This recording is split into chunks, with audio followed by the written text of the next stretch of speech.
We are in Pawn Run, which is in the far south end of the lake.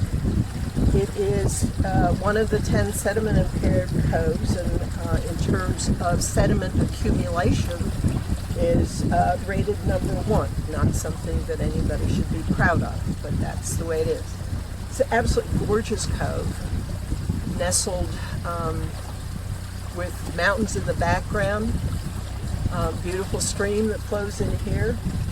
We've done stream wading up this stream and know for a fact that the water quality coming into this stream is in poor condition. In particular, there's an agricultural use at the head of the cove that makes the water in very poor quality. In the last 18 years or so I've lived here, they say we've lost at least a foot of water height. I would say it's probably close to 8 foot. There were times when you could not touch bottom. Now you can walk across here, even at high water. So it's certainly sediment impaired. Every time it rains, we can see from our deck, we can see the plume of sediment enter into the cove, and it goes about halfway down the cove.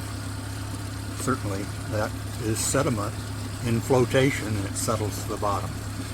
And over a 90-year period of the lake, it gets old and it gets shallow. It needs to be removed. You can see all throughout here, there is a grass called probably American pondweed, and then floating on top of it is probably an algal bloom. That's that gray on the top.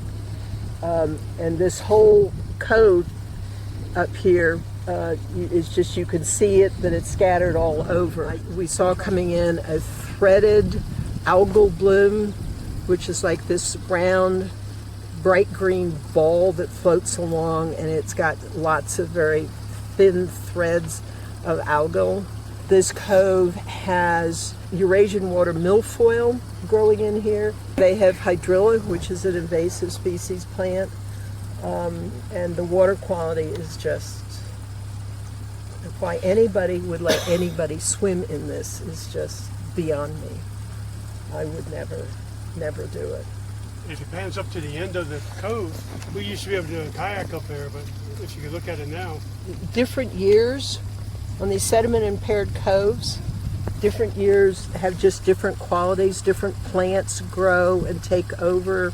I've seen some years where by the beginning of July, this cove is absolutely filled with a plant that floats at the surface. And it means the boats trying to come in and out of here, their props will get entangled, trying to go back and forth. And especially the jet skis that suck the water in, it'll go and stop their engines. I have the one dock on the lake of Deep Creek that I know of that doesn't need to be hauled in the winter of November. The regulations say that the docks have to be clear of the water in November through March. Mine happens to be clear because they've reduced the water of the lake by 7 feet from high water, and so it sits on the bottom.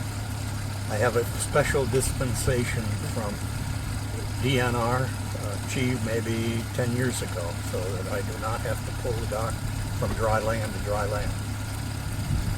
I told the commissioner at that time that when they dredge the lake, I'll be glad to pull it off. Well, with our dock, the water level drops so bad that I have to take the dock out at the end of August. And we lose about 3 months of water use at the end of the year, plus we lose a month at the beginning because water table doesn't rise up as quick anymore.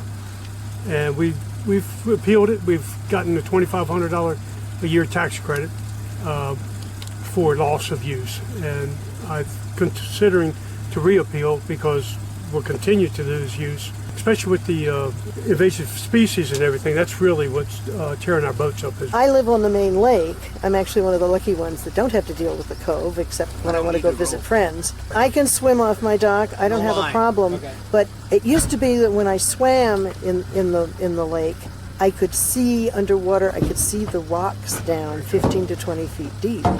And I can't see the rocks more than about 4 feet down there. So there's obviously a lot of sediment even out in the shallow parts of the main lake. It just hasn't reached the problem as it is in the cove. DNR last year discovered the curly leaf pondweed, which is a new invasive to Deep Creek Lake, and it was found in this cove, and they're supposedly monitoring it. I don't know how you can monitor.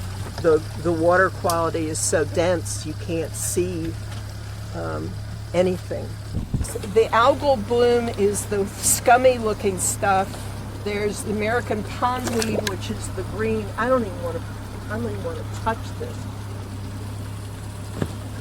Would you want to swim in a lake that looks like that?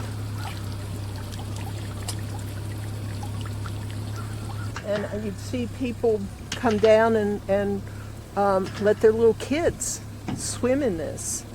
And it's just like, you know, they're going to die. Get them out, parents. We don't swim. I don't swim in my cove. You swim in it. Not this. Not this, okay. Yeah, you'll go elsewhere to go swimming. Down by the dam. Off my dock. And the one thing that saves this cove from even worse disaster is at the head of the cove, as you're coming in, there is a buoy that's, what does it say? Minimum weight. Minimum weight, go slow 5 miles an hour. So boats don't come in here and churn it up more. In my cove, which is right around the corner, I don't have one of those buoys. So I have jet skis, fishing boats, tubing. I have my neighbor across the way, water skis with one of those deep draft boats in the cove. It's like this great big mix master.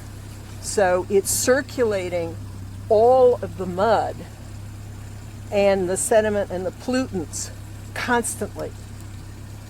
But this is, you guys do win the, this is really appalling. I'm sorry we couldn't get the delegates down here, and hopefully your video will give them some sense of how bad it is.